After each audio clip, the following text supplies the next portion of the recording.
माझ्या बांधवांनो, आपल्या सर्वांना एक लक्षात आलं पाहिजे की आज मणिपूर येथे काय परिस्थिती निर्माण झालेली आहे. म्हणजे आपल्या एकीकडे आपल्या जे पंतप्रधान साहेब आहेत, त्यांनी काल परवा पेपरमध्ये एक बातमी आली, त्यांनी अशी मध्यस्थी केलेली आहे, युक्रेन आणि रशियाचं युद्ध थांबवण्याचा प्रयत्न या ठिकाणी मोदी साहेब करत आहेत. आणि त्यांनी त्यांचे जे राष्ट्रीय सुरक्षा सल्लागार आहेत आपल्या देशाचे, अजित डोवल साहेब, यांना ती कामगिरी सोपवली. आणि ते 16 महिने झाले आपल्याच देशामध्ये मणिपूरमध्ये आपल्याला शांतता स्थापन करता येत नाही, आणि आपण चाललो रशिया आणि युक्रेनचं युद्ध थांबवायला. म्हणजे किती कमाल आहे. म्हणजे आज आपल्याच देशाचं मणिपूर राज्यात जी एवढ्या मोठ्या प्रमाणामध्ये युद्ध चालू आहे, आणि आता काल परवा पण अनेक बांधव त्या ठिकाणी मृत्युमुखी पडत आहेत. म्हणजे 16 महिने झाले त्या राज्यामध्ये शांतता अजिबात नाही, आणि आपले पंतप्रधान चाललेत की रशियाचं आणि युक्रेनचं युद्ध थांबवायचं. म्हणजे हे काहीतरी नवीन कार्यक्रम अशा प्रकारचा आहे. तर या माध्यमातून आपल्याला काय सिद्ध करायचं हे या ठिकाणी कळायला पाहिजे. त्याच पद्धतीने आपल्या सर्वांना संघटित राहणं काळाची गरज आहे. आज आपण बघतो, दे ना चहा. आज आपण बघतो एकीकडे आपल्या बजेट आपल्यावर खर्च होत नाही. आज आदिवासी समाजाचं बजेट आदिवासी समाजाला मिळत नाही. एकीकडे त्याच्या अनेक योजना त्याच्यापर्यंत येत नाहीत, पण ही सगळी व्यवस्था मुद्दामून या ठिकाणी डोळेझाक करताय. मुद्दामून डोळेझाक म्हणजे त्याच्या नोकऱ्या त्याच्या मुलांपर्यंत नाही आहेत, त्याचा निधी त्याच्यापर्यंत निधी जो आहे त्याच्यावर खर्च केला जात नाही.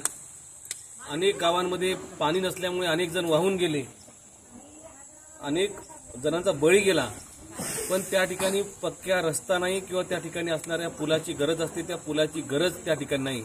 आणि एकीकडे आपण अंतरिक्षामध्ये जाऊन त्या ठिकाणी काम करतो, पण पृथ्वीवर असणाऱ्या माणसालाच त्या ठिकाणी आपण सुविधा देत नाही.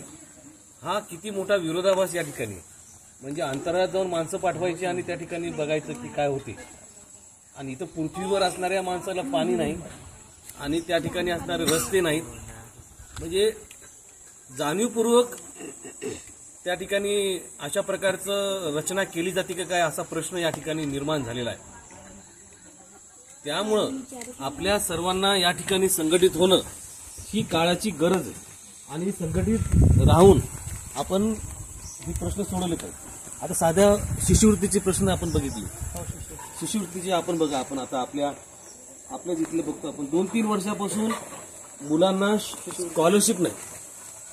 बरं, ती स्कॉलरशिप येते, पण ती स्कॉलरशिप कशा पद्धतीने वितरित व्हायला पाहिजे, त्याच्यावर कोण देखरेख करणार, कोण जबाबदार आहे, सगळ्यांनी आपले आपले हात वर करून ठेवतात.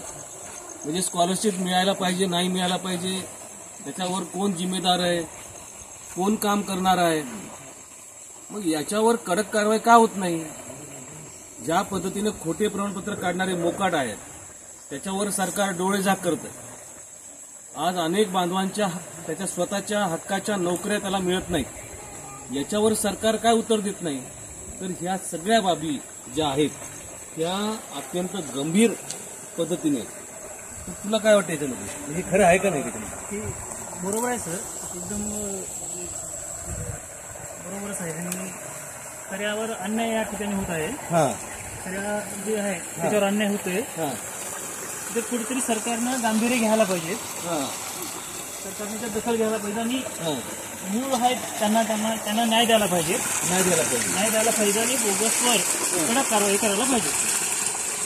बोगसवर कडक कारवाई झाली पाहिजे. पण एकीकडे आपण बघायला गेलो तर दबाव जे आहे हे म्हणजे शासनाचंच एक प्रकारचं जे सूत्र आहे.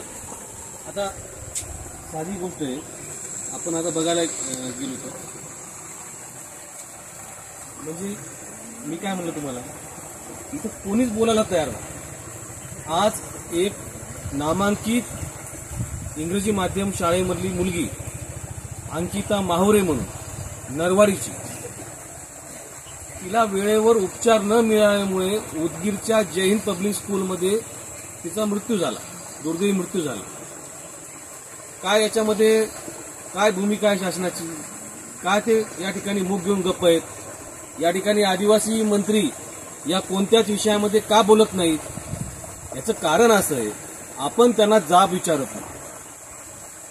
आपण यांना कोणत्याच पद्धतीनं जाब न विचारल्यामुळं हे माणसं किंवा ही यंत्रणा आज पूर्णपणे आज कोणत्याही पद्धतीनं ती काही भूमिका घेताना दिसत नाही. म्हणजे एका मुलीचा बळी जातो आणि त्या ठिकाणी कोणी काही बोलत नाही.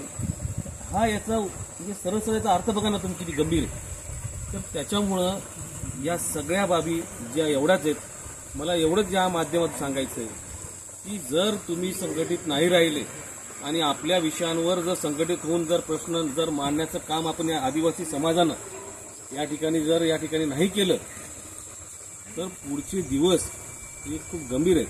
त्यामुळं प्रत्येक विषय आपण डोळसपणे पाहायला पाहिजे. मणिपूर कशा पद्धतीने जळत आहे, आपला निधी कसा पळवत आहे, आज अनेक मुलींवर महिलांवर अत्याचार या ठिकाणी मोठ्या प्रमाणात वाढलेले आहेत. पण त्या बाबतीमध्ये शासनाची भूमिका कशा पद्धतीनं आज भूमिका आहे? शासनाची भूमिका अशी आहे की जसं एखादं मांजर डोळे लावून दूध पिते, या प्रकारची शासनाची भूमिका चालू आहे. त्या बाब एकदम राईट. म्हणजे मांजराला वाटते की मी डोळे लावून दूध पिते, माझं कोणी पाहत नाही. तर ही सोंग घेण्याची जी पद्धत आहे ना, तर या मांजराला कुठेतरी आता जागा करणं भाग आहे ना आपल्याला. या मांजराला कुठेतरी हुसकावं लागणार आहे की हे या पद्धतीनं आमच्यावर झालेले अन्याय हे आम्हाला या ठिकाणी सहन करायचे नाही. ही भूमिका आहे. त्यामुळे आपण सर्वांना मला एवढं सांगायचं की या व्हिडिओच्या माध्यमातून मला एवढं सांगायचं की कुठेतरी शासनानं आता जागा होणं गरजेचं आहे. समाजानंही आपल्या हक्क आणि अधिकारासाठी आपल्या मुलाबाळांच्या पिढीसाठी सजग राहायला पाहिजे.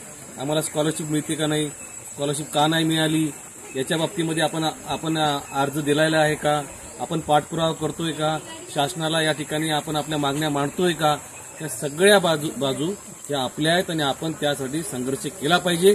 कोणी येऊन करल, कोणी तिकडे येऊन आपल्या मागण्या करल हे तुम्ही विसरून जा. तुम्हाला संघर्ष करावा लागणार आहे, आपल्याला संघर्ष करावा लागणार आहे. एवढं मला सांगायचं. धन्यवाद.